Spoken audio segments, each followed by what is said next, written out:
Hi guys, Mark here. So what I want to talk about today is assistance exercises for the deadlift and which ones you should pick and what my favourite ones are. So first off, when you're picking assistance exercises, you should find out where your weak points are.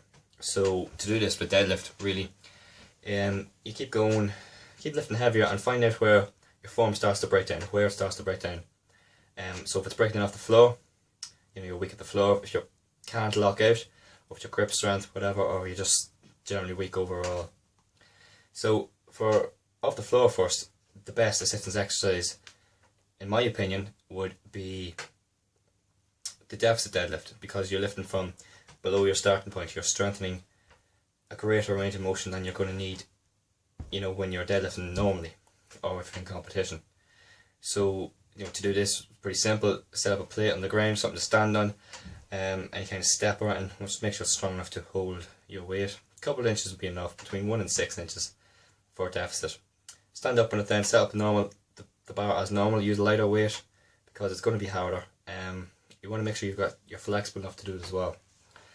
And then, just deadlift like you'd normally deadlift. And that'll help you strengthen from below your starting point, which will increase your starting strength off the floor. Now, in terms of lockout, if you've got a weak lockout, what you can do to strengthen that up is one or two things, in my opinion. I like, barbell glute bridges, because they're strengthening that kind of hip thrust motion, strengthening your glutes, your hamstrings, your back as well, really, all in one motion.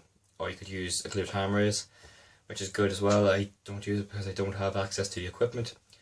Or you could use some accommodating resistance. So deadlifts with chains or with resistance bands, because as you get up to the lockout, it'll get heavier, so you'll be putting the most effort in at the lockout. Also, one other fantastic exercise for training your lockout would be block pulls. So you can use, or pin pulls, rack pulls, whatever you want to call them, and they're all more or less the same. So you're pulling the bar from higher than normal. This will let you use more weight, so you can really, load it heavier. It's called supramaximal loading.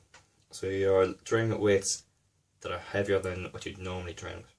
So you're pulling from a 6-inch block, something like that, and really just train that last portion of the deadlift, because grip strength is pretty easy.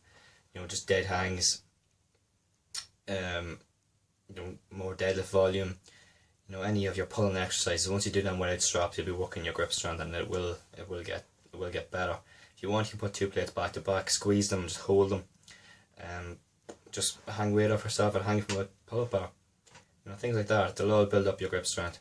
It just takes time too. So try to deadlift and all that without straps as much as you can if grip strength is your limiting factor. Or the likes of just picking up a barbell and loading up a weight and just standing there holding it whatever way you want. That will also help build up your forearm strength. On to my favourite assistance exercise, which would be the stiff leg deadlift, straight legged deadlift. I like it because it works all the same muscles but in a different range of motion, so you have to use lighter weight as well, so it's not as taxing on your nerve system, but you're still building strength in the muscles that you're going to be using in the deadlift, so it's a really good overall strength and mass builder. I do it for higher reps, between 5 to 8, that kind of rep range, so you're getting a wee bit more hypertrophy too, which is good for the muscles that you need for deadlifting, and it really helps. It's one thing that I've noticed that has helped my deadlift more than anything else. That and building absolute strength with deadlift volume. But yeah, that would be my number one go-to exercise if you have no specific weak points. So for beginners and intermediates who don't really need to work on specific parts of a lift, they can just use that and it'll really help them out. But that is all I have to say, I think, on that. Yeah, so if anyone has any other questions, just comment below. And if you liked the video, please click like and subscribe. I'd greatly appreciate it. Thanks.